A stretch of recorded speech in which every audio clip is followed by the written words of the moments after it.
Taco head. Mama used to pack 2 bean tacos for my school lunch each day. Every morning she'd get up at 5 to make a fresh batch of flour masa. She'd roll out and cook one tortilla at a time until she had a big stack of them, nice and hot.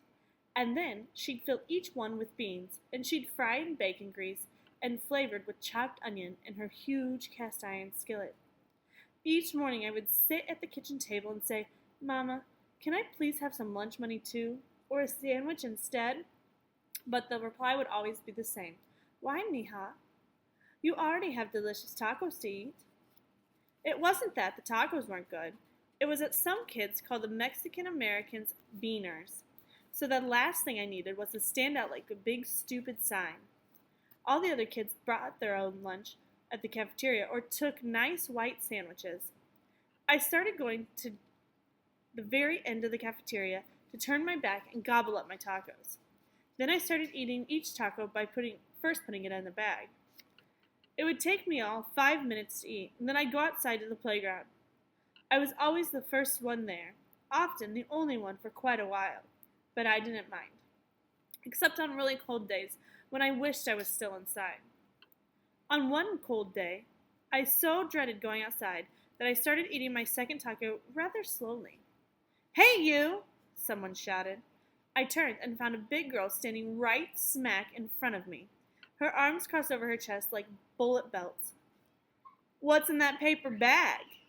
She glared and poked at the bag with her fat finger. I was stunned stupid. She grabbed the bag. Taco head," she yelled. In seconds, I was surrounded by kids chanting, "Taco head, taco head." I wanted the ground to open and swallow me whole. Not only was I found out, but the girl had caused my taco to fly open and splatter all over my white sweater. This nightmare went on forever until Coach Clark, the girls' PE teacher, blew her whistle and ordered everyone back to their seats. "Sophia," she said, "don't pay attention to them. They're just being mean and silly." She took me to the teacher's lounge and helped me clean up. For 2 days after that, I went directly to the playground and didn't eat my lunch until I got home after school. And then for 2 days after that, I ate inside at a stall in the girls' restroom. The next Monday, Coach Clark stopped me in the hall. "Sophia, how about we eat lunch together in the cafeteria?"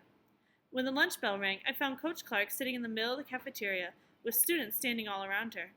She looked up and waved me over. "Here, Sophia," she said as she pulled out the chair beside her.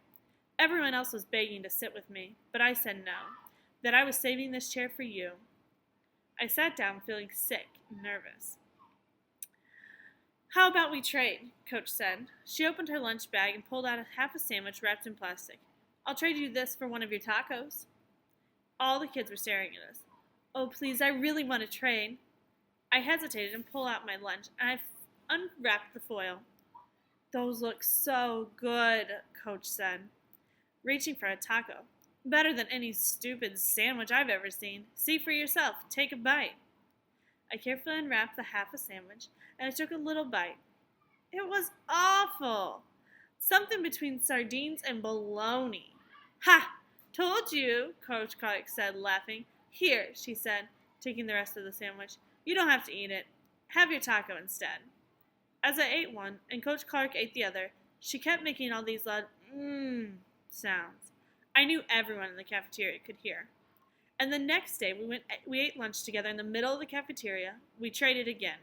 Her half a sandwich was truly awful. Do all sandwiches taste something like sardines and bologna?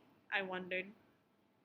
But this time, as she ate one taco and I ate the other, she told me stories about herself, about how she became a coach because she'd fallen in love with sports at school, how she loved playing soccer most but had also been good at playing field hockey and softball. We laughed when she described the funny skirts she had worn playing field hockey. I told her I liked to play soccer too with my father and cousins in the street. Then I remembered Clara and her stories, so I told Coach Clark about Clara and how she told me that I inherited my great-great-grandmother's gift of kicking like a mule. I hesitated, then said, "I wish I'd kicked the girl who made fun of me." "Sophia, learn to kick with your head instead." Like in soccer? No, like your brain. And know how you can really kick that girl and really hard? How? By kicking her butt at school, by beating her in English, math, everything, even sports. Coach Clark and I had lunch together the rest of that week. She asked me for the recipe for the tacos, and I had asked both Mama and Papa for this, since Papa cleaned and cooked the beans before Mama fried them. After that, I wanted to kick that girl so bad that I asked Coach Clark if I could go to the library to study after lunch instead of wasting time on the playground. She arranged it for me. She also told me part of kicking that girl is to eat your tacos proudly right in the middle of the cafeteria.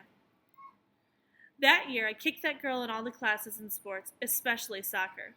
It wasn't long after my lunches with Coach Clark that some other Mexican-American kids started eating their food out in the open too. And sometimes when I pulled out my lunch, I got offers to trade for sandwiches, but I always ate both my tacos before heading off to the library.